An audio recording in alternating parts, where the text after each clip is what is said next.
کوئی دین کا پہلو ایسا نہیں جس نے اس نے افضلیت حاصل نہ کی ہو، جس میں وہ مقدم نہ رہے ہوں، جس میں اس نے مطلب کہ پیش قدمی نہ کی ہو۔ حضرات مکرم آپ کا نام بھی ابو بکر ہے، بکر کا معنی ہے پہل کرنے والا۔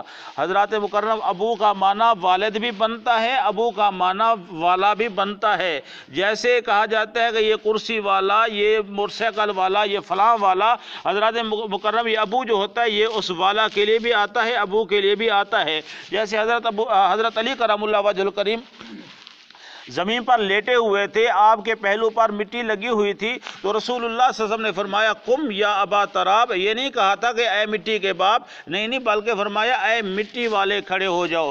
حضرات مکرم اسی طرح ابو ہریرہ کا نام جو ہے بلیوں والا، بلیوں کا باپ نہیں ہے، بلکہ ابو ہریرہ کا مطلب ہے یعنی باپ بھی بنتا ہے، لیکن اصل معنی یہ ہے کہ ابو ہریرہ کا معنی ہے اے بلیوں والے۔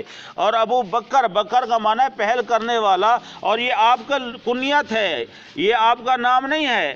حضرات مکرم ابو بکر آپ کی وہ جو کنیت ہے، لقب ہے، یہ اتنا مشہور ہے کہ ہر کام میں جو پہل کرتے تھے، ہر کام میں آگے نکل جاتے تھے، اس کا نام ہی ابو بکر پڑ گیا، یعنی پہل والے۔ اور یہ روایت بھی یہی کہہ رہی ہے کہ وہ اس دن سے لے کر اور یوم وفات تک وہ ہر کام میں افضل رہے۔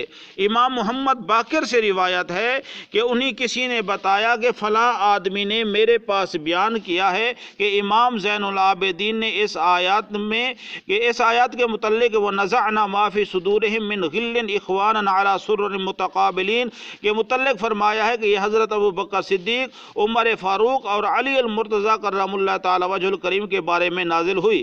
انہوں نے امام محمد باقر یعنی امام محمد باقر نے فرمایا خدا کی قسم یہ آیات انہی کے حق میں نازل ہوئی۔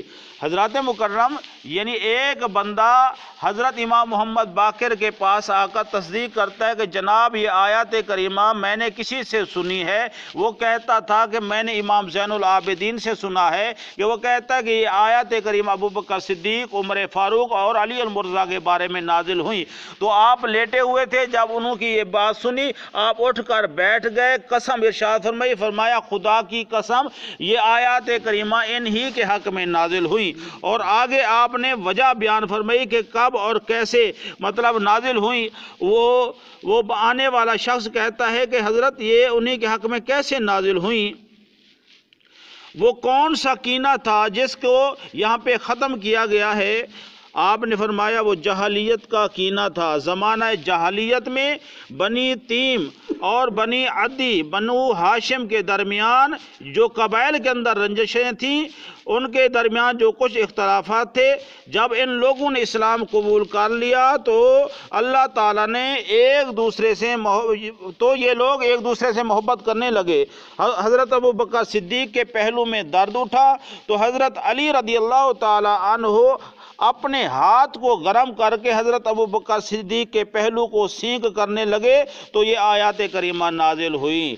یعنی حضرت ابو بکر صدیق کا تعلق جو ہے یہ بنی عدی سے ہے، بنی تیم سے ہے، اور حضرت عمر فاروق کا تعلق جو ہے یہ بنی عدی سے ہے، اور حضرت علی کا تعلق جو ہے یہ بنو ہاشم سے ہے۔ حضرات مکرم جب اسلام قبول کر لیا سب شیر و شکر ہو گئے، تو ایک موقع ایسا بھی آیا کہ ابو بکر صدیق کے پہلو میں یعنی پاسے میں درد ہے، اور حضرت علی کرم اللہ وجہ الکریم اپنے ہاتھ کو آگ کے قریب لے جاتے ہیں۔ جب وہ ہاتھ گرم ہو جاتا ہے پھر اس ہاتھ سے ابو بکر صدیق کے پہلو پہ ٹکور کرتے ہیں، اس کو سینک دیتے ہیں۔ پہلے کہاں نفرتیں تھیں، آج دوسرے کا درد برداشت نہیں کیا جا رہا، ایسی محبت پیدا ہو گئی تو اللہ تعالیٰ نے یہ قرآن پاک کی آیات کریمہ نازل فرمائی وَنَزَعْنَا مَا فِي صُدُورِهِم مِّن غِلٍّ إِخْوَانًا عَلَى سُرُرٍ مُتَقَابِلِينَ۔ اللہ نے فرمایا ہم نے ان کے دلوں کے اندر جو کینے تھے وہ سب کھینچ لیے اور ہم نے ان کو بھائی بھائی بنا لیا، وہ تخت پر ایک دوسرے کے آمنے سامنے بیٹھے مسکرا رہے ہیں۔ یہ آیات کریمہ کا معنی کا مفہوم ہے۔ حضرات مکرم اللہ نے ان کو محبت عطا فرما دی۔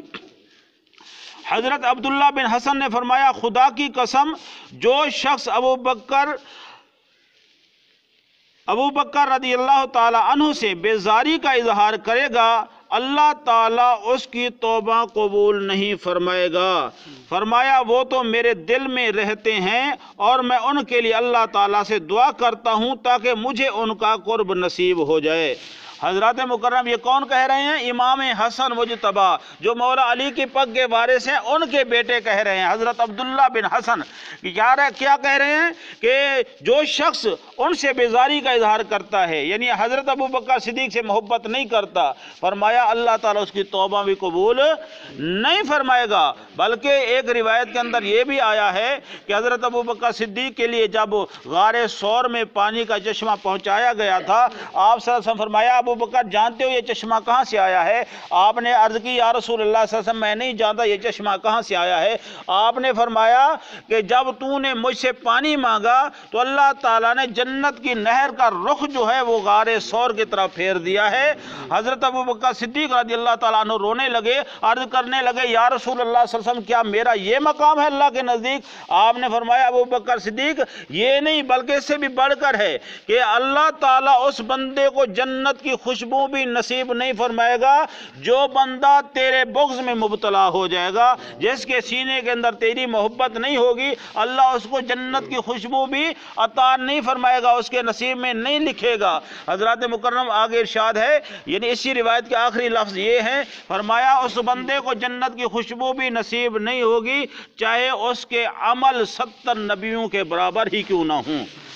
یعنی 70 نبیوں کے برابر وہ عبادت، ریاضت، زہد و تقوی کر آئے، لیکن ابوبکر صدیق کے بغض میں مبتلا ہو کر آئے تو نہ اس کی توبہ قبول ہوگی اور نہ اس کی کوئی عبادت قبول ہوگی، سب رب اس کے منہ پہ مار دے گا اور وہ جہنم کا حقدار ٹھہرے گا۔ حضرات مکرم اس سے اور بھی زیادہ روایات ہیں، لیکن صرف سمجھنے کے لیے، صرف تعریف کرنے کے لیے، صرف ان کے حبداروں میں حصہ یعنی نام لکھوانے کے لیے یہ چند روایات آپ حضرات کے سامنے پیش کی ہیں۔